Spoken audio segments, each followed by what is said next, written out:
Hi, neighbors. Happy Black History Month. I cannot believe we are approaching the last few days of our celebratory month. But before I get into my book recommendations, let me get a few church announcements out the way. Tomorrow, February 28th, is Blackout Day. For those of you who do not know, that is the day that we collectively have chosen that we will not spend any money. We will not circulate any dollars. And we're doing it for the purpose of sending an economic message to this administration that we matter and what they are doing and how they are proceeding is not okay with us. So I urge you, because this is a collective endeavor, to not spend any money tomorrow, February 28th. Those of you who may need medication or may need some essentials, we do understand that. But we are asking if you can do those things today, the day before, or wait till the day after. It would be greatly appreciated to maximize impact. I just want to address something else I've been hearing, and I feel that sometimes I know we can get a little discouraged, but I'm kind of hearing like, what is one day going to matter? One day will matter. And this can be a stepping stone for us to demonstrate and exercise our resolve on a greater level or greater platform. So please don't think that your effort does not count, because it does. So that's it for my church announcements. I wanted to share that with you while I just took a little break from studying, and I'll show you something. So when I study, I take a few essentials with me. Definitely Clorox wipes. I stay hydrated. I try to drink a gallon of water a day. I have a snack so I don't go to the vending machine. Some unsalted nuts. It's a mixture. I don't eat them all, but I just like to have, options. And I make sure I have all my essentials that I need to study and make my space, comfortable. So those are a few of the essentials that I bring with me to make my study environment more comfortable and conducive to the purpose that I'm here. I also bring a fan because I'm in a study room at my local library, and sometimes it can get a little warm, and I'm aware of that. So just so that I can, stay the course, I make sure I bring a fan to stay comfortable. But let me share with you why I am at the library. And I had thought about this because I saw Dr. Barlow posted a video that she's thinking about,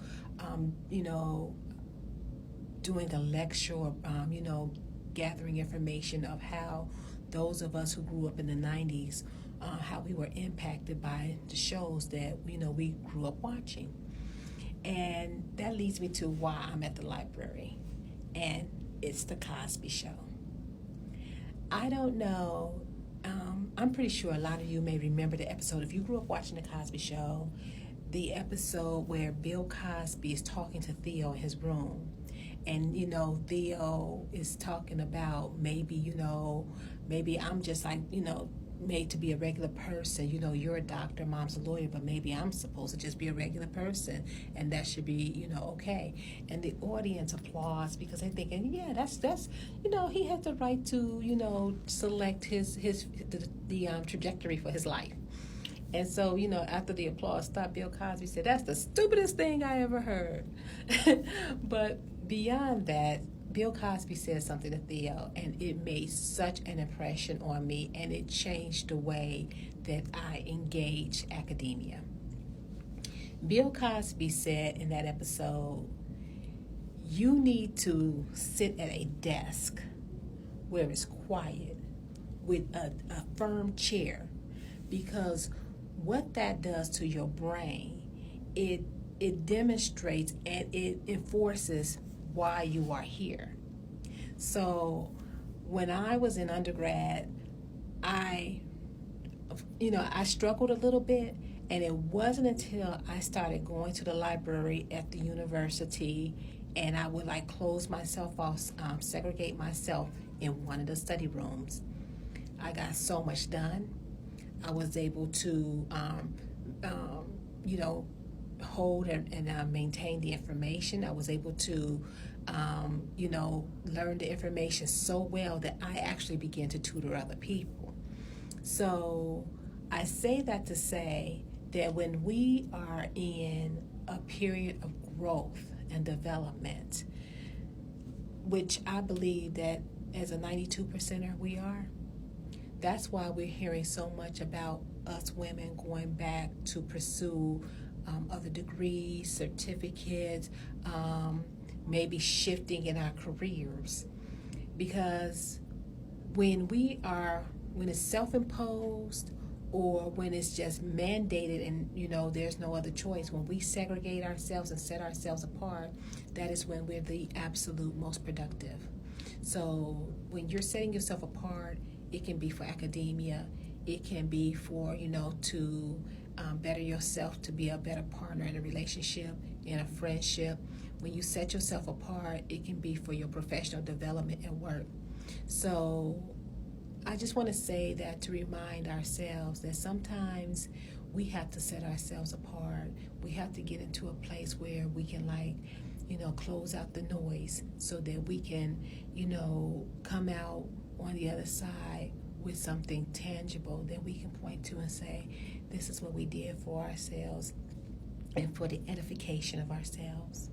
So I'll do the book review and then I'm going to get back to my studies. Hold on.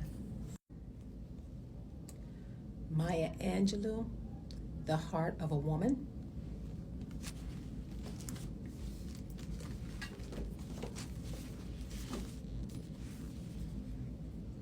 His name is George Floyd.